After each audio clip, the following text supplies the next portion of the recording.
Ouais, c'est notre expert, hein. Voilà, en productivité pour tous.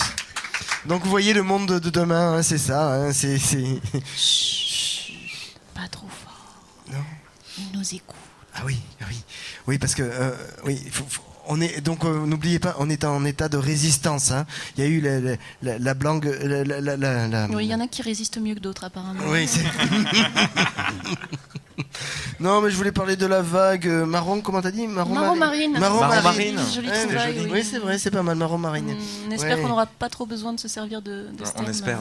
Ouais. Lola, Parabellum. Bonsoir la gauche. Je vous parle tout doucement mais pas trop quand même. Hein. Lola Parabellum ici pour vous ce soir. Chers abstentionnistes de gauche et d'ailleurs. Voilà.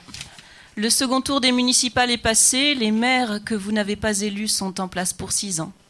Vous voilà soulagés, vous n'en pouviez plus de toute cette tension. Oui, vous avez toujours trouvé éprouvantes les périodes électorales, même à l'époque où vous ne dédaigniez pas de fourrer votre petit bulletin dans l'urne. C'était il y a longtemps, mais vous vous en souvenez très bien. C'était sous Mitterrand et sous Chirac. Après, il y a eu Sarkozy, vous avez voté encore un peu. Et puis c'est devenu compliqué. Il y avait les méchants qui prenaient de la place, contre lesquels il fallait tous s'unir, et les gentils qui se disputaient entre eux. Sans compter que chez les gentils, il y avait aussi plusieurs nuances de méchants, et que certains méchants avaient parfois de gentilles idées. À force, vous aviez du mal à vous y retrouver, vous mélangiez les bulletins, les listes, les programmes, et même dans votre tête, vos idées autrefois très claires commençaient à s'embrouiller. Oui, vraiment, c'était pénible, les élections. En plus, même quand votre candidat l'emportait, une fois qu'il était entré en fonction, tout à coup, il vous plaisait beaucoup moins. Un peu comme votre femme au lendemain du mariage. On voyait qu'il faisait moins d'efforts, il avait un peu grossi, sa chemise était mal repassée, il avait l'œil un peu torve. Surtout, il passait son temps à se justifier, à expliquer pourquoi il n'atteignait pas les objectifs qu'il s'était fixés, à dire qu'il fallait se serrer la ceinture et à vous jurer les yeux dans les yeux qu'il n'avait pas de compte en Suisse. Et vous aviez un peu honte d'avoir voté pour lui. Vous aviez le sentiment de vous être fait rouler dans la farine, et ça, c'était vraiment la goutte d'eau. Alors, un jour que votre femme vous démontrait pour la énième fois que le gratin de nouilles était une stratégie économique destinée à renflouer les finances du foyer sur le long terme, et que la nouvelle petite robe qu'elle venait de s'acheter ne contredisait en rien cette stratégie, puisqu'elle allait au contraire lui permettre d'obtenir une augmentation au bureau, ce jour-là donc, vous avez décidé de devenir abstentionniste. Vous avez fini vos nouilles en grattant bien le fromage grillé sur les bords, annoncé à votre femme que vous retourniez habiter chez votre mère et pris la décision que désormais vous n'iriez plus aux urnes. Ce n'est pas que vous ayez baissé les bras ou que vous vous en foutiez, ou alors juste un peu. Vous pensiez sincèrement que votre vote, quel qu'il soit, n'avait aucune influence sur la marche du monde, que vous étiez quantité négligeable et négligée depuis trop longtemps, que ça leur apprendrait. Oui, il y avait aussi de la colère dans cette décision de ne rien faire, de ne plus s'impliquer.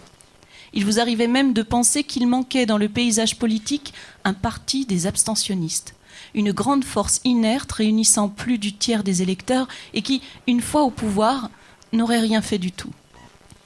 Vous vous seriez bien vu à la tête d'un tel parti, mais c'était trop de tracas et comme ça n'aurait servi à rien de toute façon.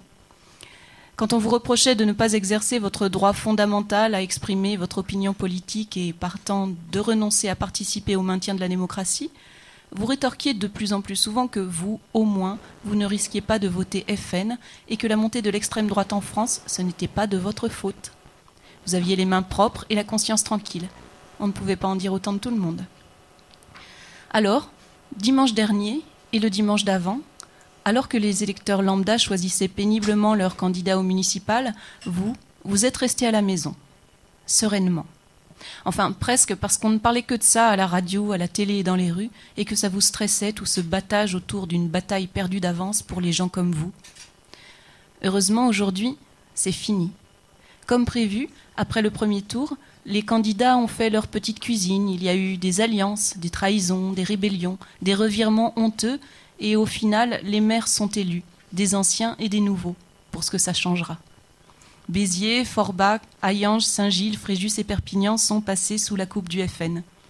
Vous vous en fichez, vous habitez Toulouse, qui est passé à droite de très peu, mais ce n'est pas non plus votre faute, vous n'y êtes pour rien, vous n'étiez même pas là, parce que dimanche, vous n'êtes pas sorti de chez vous. Alors, quand vos impôts augmenteront, quand vos allocs baisseront, quand le dernier café du quartier fermera, quand le dernier sans-papier sera expulsé, vous serez le premier à râler, certes, contre tous ces cons qui sont allés voter pour le mauvais candidat. Mais vous, au moins, vous avez su vous abstenir. Et même, vous les aviez prévenus, ces cons de votants. L'abstention est une forme de sagesse, expliquez-vous souvent. Peut-être parce que vous confondez tout. Chers abstentionnistes de tous bords, les élections sont passées, vous pouvez vous détendre. Vous voilà tranquille pour un moment. Jusqu'au 25 mai, en fait.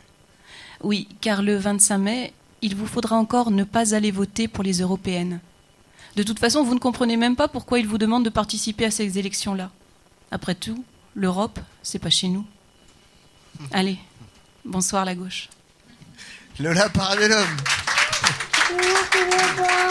En raison d'un léger différé entre l'enregistrement et la diffusion de cette émission, et en vertu des règles de la physique quantique la plus élémentaire, les résultats électoraux annoncés par anticipation dans cette chronique sont et ne sont pas exacts.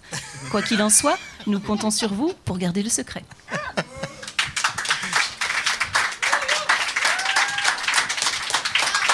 Eh oui, va savoir. Hein.